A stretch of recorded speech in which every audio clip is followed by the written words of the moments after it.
இப்போ அமைச்சர் சொல்கிற இந்த பதிலை ஒரு வாதத்துக்கு இது சரிதான்னு வச்சுப்போம். சிசிடிவி கேமராக்கள்லாம் எங்கேயுமே இல்லையா? இரவு நேரத்தில் நடமாட்டம் குறைந்த பிறகு அதை கண்டுபிடிக்க முடியாது. திரும்ப திரும்ப இந்த சதி அப்படிங்கிறது திமுகவுடைய சதி மக்கள் ஏற்க மாட்டாங்க. ஒன்று அவங்க உண்மையை சொல்லலையோன்னு எனக்கு தோணுது. பற்றாக்குறை இருக்கா? ஒரு தடவை சொல்லும்போது தாவேகா அந்த ஆதரவாளர்கள் அவங்க கூட இதை நம்பியிருப்பாங்க. இப்போ இதை சொல்லிக்கொண்டே இருப்பது எந்த வகையிலும் பொருத்தமற்றது. தொடர்ச்சியாக ஃபெயில் ஆகும்போது வர்றாங்க. பற்றாக்குறை பிரச்சனையோ அல்லது இந்த பிரச்சனையோ இல்லை. அப்படி இல்லைங்கிற போது இதை மேனேஜ் பண்ணுறதுல இருக்கக்கூடிய பிரச்சனை இருப்பதாக நான் நினைக்கிறேன். ஆண்டுதோறும் எண்ணற்ற மருத்துவ மாணவர்களை உருவாக்கி வரும் நாமக்கல் குறிஞ்சி அகாடமியில் ஒரு வருட சிறப்பு நீட் ரிப்பீட்டர் பயிற்சி தமிழ் மற்றும் ஆங்கில வழி வகுப்புகள் தனித்தனியாக வருகின்ற 4/6/2026 முதல் தொடங்குகிறது. சிட்டாசிஸ் தமிழர் 4.0 அணிகளாய் திரள்வோம், அமைப்பாய் உயர்வோம். ஜூலை 24-25 ஹில்டன், சென்னை. உலக தமிழர்களுக்கு வணக்கம். இது கிங் டிவி. இன்றைய நிகழ்வில் நம்மோடு மார்க்சிஸ்ட் கம்யூனிஸ்ட் கட்சியிலிருந்து தோழர் கனகராஜ் இணைகிறார். தோழர் வணக்கம். வணக்கம். தொடர்ந்து பல இடங்களில் மின்வெட்டு சச்சரவு தற்போது பூதாகரமாக வெடித்திருக்கிறது. நேற்றிரவு கூட ஆவடி மாதிரியான இடங்களில், காஞ்சிபுரம் மாதிரியான இடங்கள்லன்னு தொடர்ந்து மின்வெட்டு 3 மணி நேரம் 4 மணி நேரம்னு சாலையில் அமர்ந்து மக்கள் போராட்டம்லாம் பண்ணுறாங்க. இதற்கெல்லாம் காரணம் திமுக அப்படின்ற துணியில் அமைச்சர் பேசுகிறார். இது எப்படி பார்க்குறது? இல்லை, மின்வெட்டு அநேகமாக இந்த காலத்தில் ஒரு மிக அதிகமாக பரவலாக வந்திருக்கு. பல இடங்கள்லையும் நடந்துட்டுருக்கு. ஒரு இடம் 2 இடம் இல்லை. நான் சமீப காலத்தில் தென்காசிக்கு போயிருக்கேன், திருநெல்வேலிக்கு போயிருக்கேன், அதே போல் நாகர்கோவில் போயிருக்கேன். ஒரு 5 நிமிஷம் 10 நிமிஷம்னு ஆரம்பித்தது இப்போது மணிக்கணக்கில் போகுது. சரி, அது கடந்த கால ஆளுங்கட்சியாக இருந்தபடி சதின்றார் அமைச்சர். வர ஒன்று, அதில் ஒரு விஷயத்தை அரசாங்கம் டான்ஜெட்கோ 2 பேரும் ஒத்துக்கொள்கிற ஒரு விஷயம். அதாவது அமைச்சரும் சொல்கிறது, டான்ஜெட்கோவில் சொல்கிறது, டான்ஜெட்கோ சேர்மன் ராதாகிருஷ்ணன் ஐஏஎஸ் சொன்னது. அப்புறம் நான் ஊழியர்கள்ட்ட பேசும்போது அவங்க சொல்கிறது. இது எல்லாத்தையும் பார்க்கும்போது ஒன்று என்னென்னா, நமக்கான மின்சார தேவை இருக்குது பார்த்தீங்களா? தேவையான அளவுக்கு இன்றைக்கி மின்சாரம் இருக்குது. கிட்டத்தட்ட இவங்க என்ன சொல்கிறாங்கன்னா, இது அதிகபட்ச மின்சாரம் கடந்த ஆண்டு இருந்த அளவுக்கு 23,000 மெகாவாட் அளவுக்கு நமக்கு தேவை இருக்குது. அந்த பீக் டைமில் அது நம்மகிட்ட உற்பத்தி ஆகுது எல்லா வகையிலையும். நம்ம ஏற்கனவே தனியாற்ற போட்டிருக்க ஒப்பந்தங்கள் அது. 2வது விஷயம், சமீப காலத்தில் இப்போ நீங்கள் நம்ம ஸ்டாக் எக்ஸ்சேஞ்சில் வருது பதிலாக இது மாதிரி நீங்கள் எனர்ஜி எக்ஸ்சேஞ்சில் போய் பார்த்தீங்கன்னு வச்சுக்கோங்க, டே அஹெட் மார்க்கெட்னு ஒன்று போட்டிருப்பாங்க. அதாவது நாளைக்கு எவ்வளவு எனக்கு தேவையோ அதை இன்றைக்கி நீங்கள் கோட் பண்ணி வாங்கிக்கலாம். சரி. ஸோ இந்தியாவினுடைய எந்த மூலையிலிருந்தும் இன்னொரு எந்த மூலைக்கும் நீங்கள் மின்சாரத்தை வாங்கி கொள்வதற்கான ஏற்பாடு இந்த காலத்தில் வந்துடுச்சு. ஸோ நம்முடைய தேவை, நம்முடைய உற்பத்தி நிலையங்கள் தவிர்த்து தனியார் இங்கே உற்பத்தி பண்ணுறவங்க அவங்களோட போட்டிருக்கக்கூடிய ஒப்பந்தங்கள் தவிர்த்து உடனடி தேவைக்கு இந்தியாவினுடைய எந்த மூலையிலிருந்தும் வாங்கி கொள்ள முடியும். சரி, ஓகே. எனவே மின்சாரம் பற்றாக்குறை என்கிற பிரச்சனை இல்லை. சரி, ஒன்று. அப்போ இப்போ அமைச்சர் சொல்கிற இந்த பதிலை ஒரு வாதத்துக்கு இது சரிதான்னு வச்சுப்போம். திமுக காரங்க சரி பண்ணிட்டாங்க, அதிகாரிகள்லாம் அவங்க ஆட்களாக இருக்காங்க அப்படின்னு சொல்கிறாரு. அப்படி அமைச்சர் சொல்கிறாரு. அதான் அப்படி சொல்கிறது ஒருவேளை உண்மைன்னா, நீங்கள் ஒரு குறிப்பிட்ட ஏரியாவில் தொடர்ச்சியாக மின்வெட்டு இங்கிருந்து வரும். இப்போ சென்னையில் பல பகுதிகளில் மின்வெட்டு வருதில்ல. அப்புறம் ஏராளமான ஏரியாக்களில் இந்த மின்வெட்டு என்பது பகல்லையும் இருக்குது, இப்போ இரவுலையும் இருக்குது. நகர்ப்புற இப்போ பெரம்பூரில் ஒரு நாள் மறியல் நடந்தது. ஆமாம், பெரம்பூரில் நேற்றும் நடந்திருக்கு, நேற்றிரவு நடந்திருக்கு. சிசிடிவி கேமராக்கள்லாம் எங்கேயுமே இல்லையா? இரவு நேரத்தில் நடமாட்டம் குறைந்த பிறகு அதை கண்டுபிடிக்க முடியாதா? அதாவது ஒரு தடவை சொல்லும்போது தாவேகா அந்த ஆதரவாளர்கள் அவங்க கூட இதை நம்பியிருப்பாங்க. இப்போ இதை சொல்லிக்கொண்டே இருப்பது எந்த வகையிலும் பொருத்தமற்றது. எந்த அரசாங்கம் வந்தாலும் திமுக காரரும் இருப்பார் எலக்ட்ரிசிட்டியில், அதிமுக காரரும் இருப்பார், பாஜக காரரும் இருப்பார், எல்லா கட்சிக்காரங்களும் இருப்பாங்க. இது ஒர்க்கர்ஸில் யாருக்கோ ஒருத்தருக்கு ஓட்டு போட்டிருப்பாங்க. அப்புறம் சென்னை மாதிரியான நகரங்களில் பெரும்பான்மை உங்களுக்கு தான் ஓட்டு போட்டிருக்காங்க. அப்புறம் யாராவது ஃபியூஸ் பிடுங்கிறதுங்கிறது இருக்குல்ல, ஃபியூஸை பிடுங்கிறது அப்படிங்கிறத நீங்கள் எப்படி பார்க்குறீங்க? நம்ம வீட்டுக்கு உள்ளே வர்றதுக்கு அங்கே ஒரு ஃபியூஸ் இருக்கும் எங்கே சம்மந்தப்பட்ட இதில். இப்போ அது கிடையாது.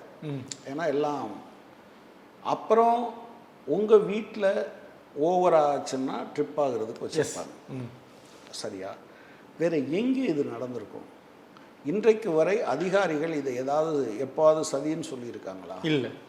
இது நீங்கள் முழுக்க முழுக்க யாரை கை காட்டுறீங்க? இதில் இருக்கக்கூடிய ஒர்க்கரை கை காட்டுறீங்க. ஆமாம், அதிகாரிகளை, ஒர்க்கரை, ஊழியர்களை, நேரடியாக ஊழியர்களை.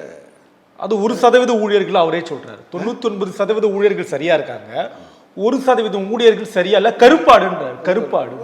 கருப்பாடோ வெள்ளையாடோ அது மஞ்சாடோ ஏதோ ஒரு ஆடு இருந்துட்டு போட்டோம். நான் என்ன சொல்கிறேன், இதை உங்களால் கண்டுபிடிக்கவே முடியாது. இதுவரை அப்படி யாரையாவது கண்டுபிடிச்சிருக்காங்களா?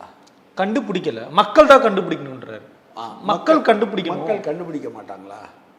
இவ்வளவு பவர் இல்லாமல் திண்டாடுறவங்க இப்போ கிராமங்கள்லேயே இது நிறைய இடத்துல மறியல் நடந்திருக்கு. எஸ். இது உண்மைன்னு அவங்க நினச்சா என்ன பண்ணுவாங்க? சாதாரணமாக களவு வந்துருச்சுன்னா அவங்களே ரோந்து போகிறது, இந்த மாதிரியான ஏற்பாடுகள் இருக்கும். எனவே அது அவர் சொல்கிறது எந்த வகையிலும் ஏற்கத்தக்க குற்றச்சாட்டு இல்லை, ரொம்ப தப்பு. இதை தொடர்ச்சியாக சொல்லிட்டு இருந்தால் மக்கள் அதை ஏற்க மாட்டார். இல்லை என்ன அது அமைச்சர் என்ன சொல்ல வராருன்னு நான் புரிஞ்சுக்க விரும்புகிறேன். கடந்த ஆளுங்கட்சி கடந்த ஆட்சியின் மீது பழி சுமத்துறதுல என்ன லாபம் இருக்கும் அமைச்சருக்கு? என்ன நோக்கமாக இருக்கும்? இல்லை, அது எனக்கு தெரியல. அது அவர்கிட்ட தான் கேட்கணும். ஒரு 2 விஷயம். ஒன்று, நீங்கள் பற்றாக்குறை இருப்பதாக சொல்லணும். இல்லைன்றார் அவரை. பற்றாக்குறை கிடையாதுன்றார். Ruled out.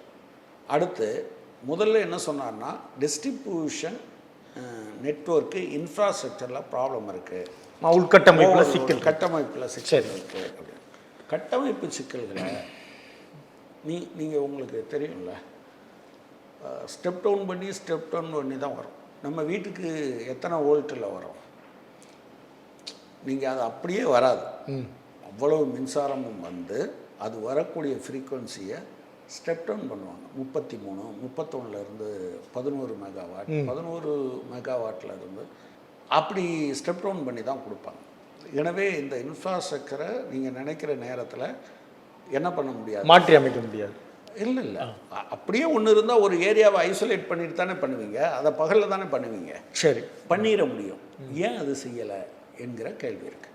எனவே அது ஒன்று அவங்க உண்மையை சொல்லலையோன்னு எனக்கு தோணுது.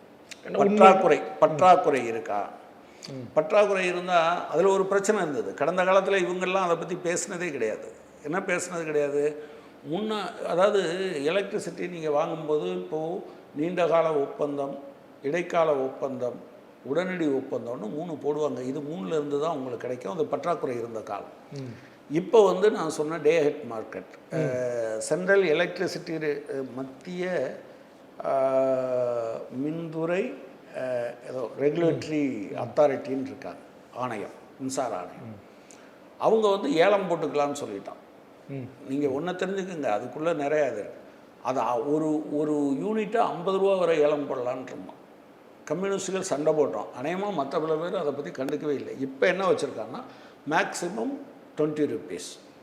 ஆனால் நான் இப்போ எனர்ஜி எக்ஸ்சேஞ்சில் எடுத்து பார்த்தா 5 ரூபா 6 ரூபாய்க்கு தான் போய்கிட்டுருக்கு. அதாவது அந்த அளவுக்கு ஏன்னா இதை நீங்கள் சேமித்து வைக்க முடியாதுல்ல.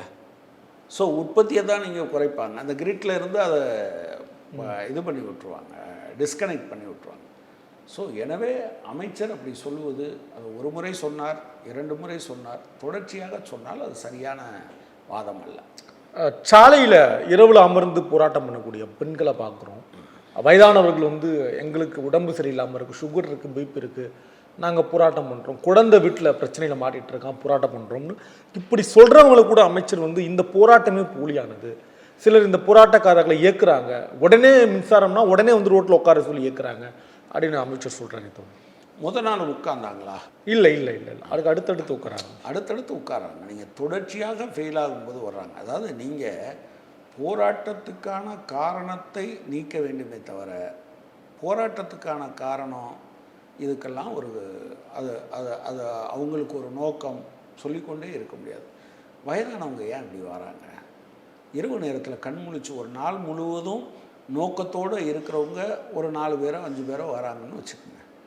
மொத்த அந்த ஏரியா மக்களே வர ஏரியா மக்களே மறுநாள் விடிஞ்சது வேலைக்கு போகணும். ஏன் வந்து உட்கார்ந்துருக்காங்க? சரி, நீங்கள் எப்போதுமே என்னென்னா ஒரு பிரச்சனை வருகிறது என்றால் நீங்கள் இவங்க எம்ப்ளாயீஸை கூப்பிட்டு கேட்கலாம், என்ன செய்ய முடியும், ஏது செய்ய முடியும், எப்படி பண்ணுறது என்று சொல்ல முடியும். நமக்கு அந்த பிரச்சனை இருப்பதாக நான் கருதவில்லை. ஏன்னா அதாவது பற்றாக்குறை பிரச்சனையோ அல்லது இந்த பிரச்சனையோ இல்லை. அப்படி இல்லைங்கிற போது இதை மேனேஜ் பண்ணுறதுல இருக்கக்கூடிய பிரச்சனை இருப்பதாக நான் நினைக்கிறேன். எனவே அவங்க நல்ல திறமையான அதிகாரிகளை அடுத்தடுத்த லெவலில் அவங்க தேவைன்னா அவங்களுக்கான அதிகாரிகளை கூட அவங்களுக்கு வேண்டிய இதுக்கு ஆலோசனை சொல்கிறதுக்கு தான் பலரும் வருவாங்கல்ல. நான் தாவேக்கா தான், நான் வந்து வாரேன், நான் இதை பார்த்துக்கிறேன் அப்படின்னு சொல்லுவாங்க. எனவே திரும்ப திரும்ப இந்த சதி சதி சதி அப்படிங்கிறது அது வந்து திமுகவுடைய சதி மக்கள் ஏற்க மாட்டார்கள் அப்படின்னு தான் நான் ஏற்கலை, மக்களும் ஏற்க மாட்டாங்க. நன்றி தோழர். நன்றி. ஆண்டுதோறும் எண்ணற்ற மருத்துவ மாணவர்களை உருவாக்கி வரும் நாமக்கல் குறிஞ்சி நீட் அகாடமியில் 1 வருட சிறப்பு நீட் ரிப்பீட்டர்ஸ் பயிற்சி தமிழ் மற்றும் ஆங்கில வழி வகுப்புகள் தனித்தனியாக வருகின்ற 4/6/2026 முதல் தொடங்குகிறது. சிட்டாசிஸ் தமிழர் 4.0 அணிகளாய் திரள்வோம், அமைப்பாய் உயர்வோம். ஜூலை 24-25 ஹில்டன், சென்னை.